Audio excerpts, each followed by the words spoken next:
pour nous par Vanessa Vesnich, Natacha Vesnich, pardon, désolé. Et on commence cette revue de presse internationale par cette histoire dont on parle beaucoup aux États-Unis, le coming out d'un joueur de la NBA. Oui, il s'appelle Jason Collins. Il vient de faire son coming out dans le magazine américain sans doute le plus lu aux États-Unis, Sport Illustrated. L'athlète gay titre le magazine américain en une.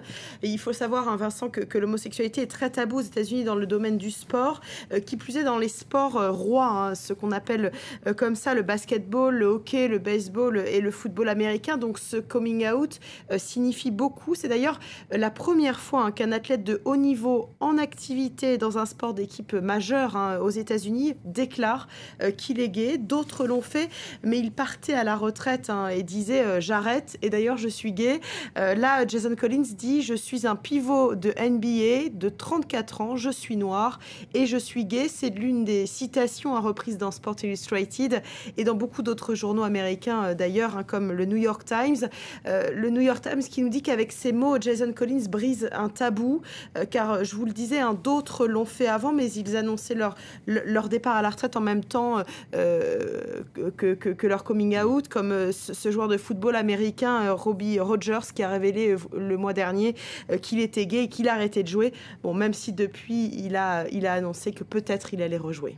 Donc vraiment, effectivement, l'homosexualité, sujet tabou dans le sport. Et le site Slate, justement, s'intéresse aux arguments de ceux qui s'opposent à l'homosexualité parmi les sportifs homosexuels. Oui, et notamment l'argument, ils vont diviser l'équipe.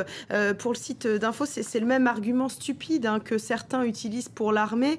Utiliser le don't ask, don't tell, qui obligeait les militaires à cacher leur homosexualité sous peine de renvoi, avec des arguments comme cela.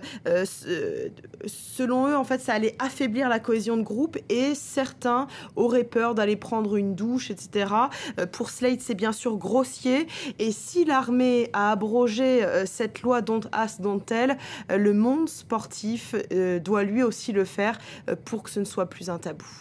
On s'intéresse maintenant à l'actualité qui fait la une aux Pays-Bas. Aujourd'hui, le pays va avoir un nouveau roi. Oui, la reine Béatrix abdique. C'est donc son fils aîné, Willem-Alexander, qui devient donc le nouveau souverain.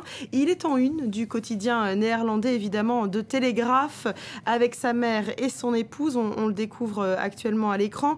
Ce titre, loyal à la patrie, le quotidien qui nous dit qu'il ne devrait pas y avoir de grands bouleversements dans la famille royale. Le Wall Street Journal, lui, s'intéresse à cette occasion à l'argent que les monarchies européennes reçoivent chaque année de l'État. Et celle des Pays-Bas arrive en deuxième position, après la Norvège et avant le Royaume-Uni. L'État néerlandais lui donne chaque année 39,9 millions d'euros, ce qui est beaucoup. Par contre, si le débat de la baisse des dépenses des familles royales n'a pas trop lieu dans les pays scandinaves, le Wall Street Journal nous explique que le débat a bien lieu dans des pays en crise comme l'Espagne, où vraiment la population souhaite voir le niveau de vie baisser des monarchies. On termine, Natacha, avec cette décision de la Commission européenne de suspendre provisoirement, en tout cas, l'utilisation de 3 pesticides qui sont mis en cause dans le déclin des abeilles. Oui, et cette décision fait la une de The Independent ce matin. Une abeille qui butine donc est à la une du journal britannique qui dit qu'enfin l'Europe a voté le plan abeille, et cela malgré le lobbying des industries chimiques et l'opposition de certains pays comme la Grande-Bretagne. Et The Independent applaudit cette décision. Le journal, je ne sais pas si vous en rappelez, a fait campagne pour l'interdiction de ces pesticides pendant 2 ans, avec beaucoup de unes pour alerter l'opinion publique. Et donc, dans son édito, le journal britannique regrette bien sûr que la Grande-Bretagne soit l'un des pays qui a voté contre ce plan européen.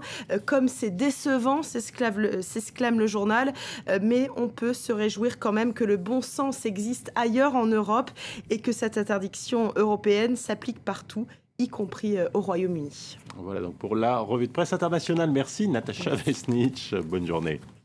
Il est 9h16 à Paris.